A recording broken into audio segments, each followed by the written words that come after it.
If you're a real estate pro that's tired of comparing our reality to their highlight reel, this video is your wake-up call. The first influencer that you've got to avoid has got to be the pimp. These are the dudes that are sexualizing their significant others, hoping for engagement primarily from other dudes. If you're starting out your reel with like cheek and bikini shots to promote your podcast, I don't have any interest in buying anything from you, learning anything from you, or being a guest on your show. Your significant other should be somebody that you cherish and protect and look out for and do life with, not in a like attention grabbing, look at me how successful I am because I think my girl's hot. Anytime I see this, I'm like, what are they trying to sell us? Are they swingers? What are they hoping that they accomplish from this other than just more views from thirsty dudes? The next influencer that you've got to be on the lookout has got to be the backstabber. I watched a real estate guy publicly teach outreaching to real estate agents who's now transitioned to like content mocking or flaming them about their listings not selling and how they're overpriced. I'm not sure what the goal is here other than like likes and engagement, maybe some reshares. But if most of my business was coming from, say, real estate agents, those are folks that I should speak of highly and with well regard. It's kind of like the slumlord that talks about his tenants in a way that's dismissive or degrading because he owns the building that they have to live in, and I just don't get it. Even when we owned a lot of rentals and we had drama and issues with them, my approach was still, these are the folks that I am fortunate enough to have paying the bills on my property so that I can own it, I can appreciate, and I can experience the benefits of real estate investing. Talking down to and mocking the folks that you have taught your audience to network with to turn a profit is just kind of a weird strategy to me.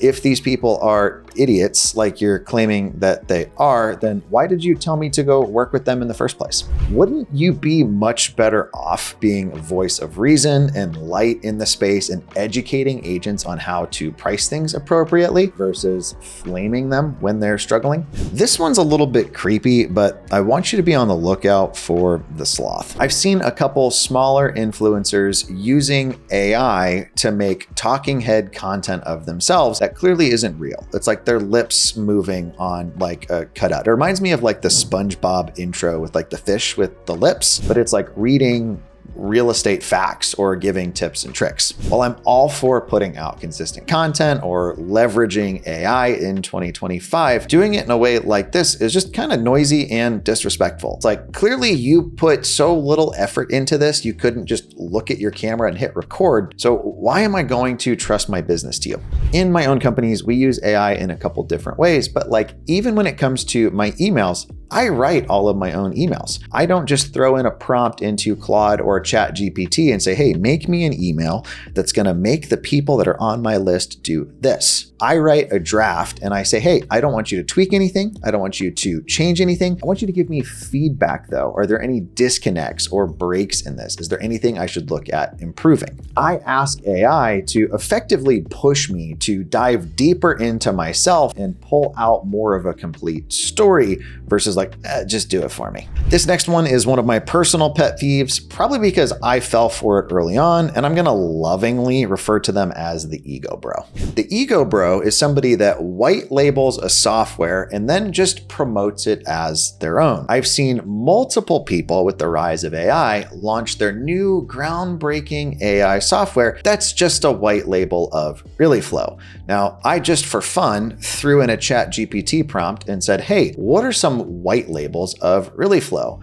And it named like 5 of you by name with links to your website. And I even asked it, what are the differences? And it was basically just like, branding, and it's a part of their community. There's not necessarily something wrong if you want like your own branded tool, but I would argue there's something a little dishonest if we're promoting it as I built this thing that you just slapped your logo on and charge your members a setup fee for. Early on in my career, I fell for this with a property PropStream white label. There was a tool called Padhawk, and it was $99 a month. I was using Padhawk. I might even have some old videos out there where I mentioned like, oh yeah, I got this data from Padhawk. Then somebody recommended PropStream. So I went and signed up for an account over there, and I realized, wait a minute, this looks like the same darn thing. I felt foolish because I was effectively paying for the same thing twice. The folks at PropStream canceled my Padhawk account, and I've been on PropStream for years since. This next one I actually feel for a little bit. I'm going to refer to them as the pick me. I was just doom scrolling on my phone like most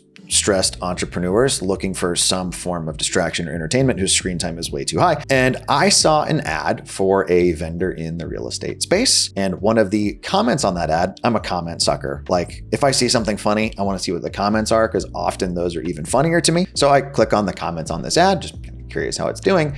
And I see the founder of the company commenting on the post, endorsing it as if he's not the owner. Hey, this is the best company in this space. Absolutely killer. You guys should all go use it. Now, they say like you should be your own biggest fan, but should you try to trick customers into believing that you're the customer of your brand and not the owner? I try to be pretty careful about this, even when I talk about Ballpoint or Call Porter, of like, hey, I own this or it's mine. The results are very much real. I am paying for the product. I'm not just like getting it comped or anything, but I try to be clear of like, hey, I am biased in telling you that you should use this because what got me those results, but I also make money if you go hire my companies. I've never shared this before, but I made a similar mistake to this gentleman early on in my career. Back in like 2017, when I launched Call Porter, we first built their website and I was showing it to somebody that was kind of another like leader in the space. And we had on there a demo call and we had it labeled as a demo call, but it wasn't a real live call. It was one of our reps role playing with somebody else in our company. And the gentleman actually was like, hey, is this a live call or not? And I was like, no, it's not a live call. It's a demo call. He's like, okay, I don't know if this was intentional or not, but this feels disgenuine. You would be better off taking this off, finding a real call that displays your capabilities and using that instead. That call is still live on our website today of that real call. We took the feedback and we were like, yeah, 100% actually, that was a little lame on my part. Let me learn from that and never exhibit similar behavior again. There's not a nice way to call this one out, so I'm just gonna say it how it is. Up next, we've got the whore. There is a large population of the real estate online population that is pushing affiliate offers. If you're not aware of what an affiliate offer is, it's when I endorse a product or service, and if you use a particular link or a code, I get a percentage of your sales. On this channel, we do some affiliate marketing, and I'll always call it an affiliate link or disclose that there's some sort of a paid relationship. My rule with any affiliates is that I have to be actively paying for their tool and using them in my business to generate a profit. I've had countless folks approach me offering me decent sums of money to film a video or put something on YouTube or send out an email. And I won't do it if it's not a tool I'm generating a profit off of. The FTC, the Federal Trade Commission, requires that affiliate offers be disclosed and labeled as such. The reason being, if I tell you, hey man, the best barbecue in town is, Smokey's Barbecue. You 100% have to go there. Bucket list. It is the best St. Louis ribs you will ever have in your entire life. Would that recommendation feel different, or would you maybe handle it differently if you knew that I owned that business, or I was getting a kickback if you went and bought that item from that business? The FTC thinks so. Typical affiliate commissions are anywhere from like 10 to upwards of 30 or 40% on software products. They're willing to risk issues with the FTC for like $14. What other laws or rules are they willing to break or violate in order to turn a profit off of us? This next one has to do with direct-to-seller marketing and pissed me off extra. I'm gonna call it the Dreamer because I'm not gonna swear on YouTube. I saw content promoting a PPL vendor. A PPL vendor is a pay-per-lead vendor. So they're doing Facebook ads or pay-per-click, and you can basically bid on a lead. The business model is they try to get the leads cheaper than that and profit off of kind of that delta. They shared a case study of we spent a couple $100 and got this deal that made us $10,000 plus.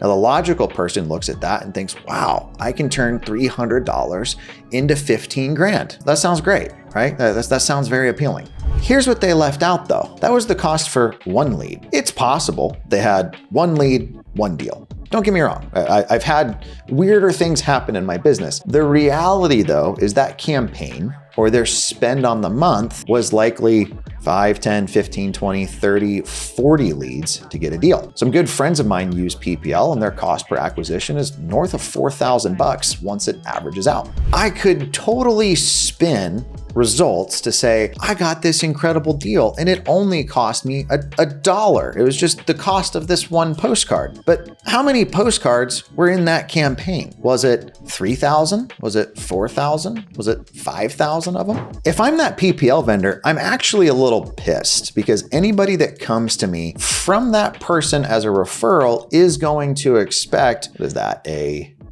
5,000% return. The fun thing with this one was it was also an affiliate. So we were misleading on the amount of effort and dollars to get the results and getting paid off of those poor deceived souls. In closing here, we've got the fraud, which we've talked about on this channel before. So the fraud is someone that, in my opinion, is guilty of oversimplification. So if I did one deal and on that deal, I made, say, $10,000 and it took me a week to do that deal. If I were to tell you I make $10,000 a week, no, I made $10,000 this 1 week, or I made $10,000 on this one deal. That's not what I make on every deal. But you would infer if I tell you I make $10,000 a week, that I make $40,000 a month. I'm pulling in 480 grand a year. This is particularly common amongst folks wanting to learn how to wholesale. And I've seen the oversimplifications get larger and larger. So I've literally seen ones that are like, I make $20,000 an hour. I didn't graduate high school, so what's $20,000 times 40 for a week to a month? That's an absurd amount of money. Now, here's the thing. It's possible that that information is factually true. I have some clients that are making north of 7 figures a year. I've got 1 or 2 that are even in the multi 7 figures a year in like net to them profit. So they could say, hey, I'm making, $20,000 an hour. But the reality is it's not just them. They've got a full-blown team. They have an overhead that's 6 figures or more a month. There is a real danger to oversimplification when we are selling real estate as a way to make money, particularly to newbies. I know experienced developers that have taken their own life when things have gone sideways. I know entrepreneurs that were running 7 and 8 figure transactional real estate companies that did the same when they got into a position where they felt like they didn't have another way out. Convincing a minimum wage employee that found you on social media that they can make $20,000 an hour if they just use your affiliate link or your white label software or swipe their credit card for your program is downright dangerous. It will hurt real people and does have real consequences. There is actually a regulatory body that regulates the coaching industry. And one of kind of the litmus tests that they have, they'll go to like weekend seminars and stuff. They'll schedule sales calls and they're looking for, can the average person achieve the result that you're sharing? And if not, you're probably in trouble, potentially getting fined. I don't know about you, but the average real estate investor I know, even those that are full-time, don't make 20 grand an hour. The average real estate investor I know that has a full-fledged business, their cost per acquisition isn't their cost per lead.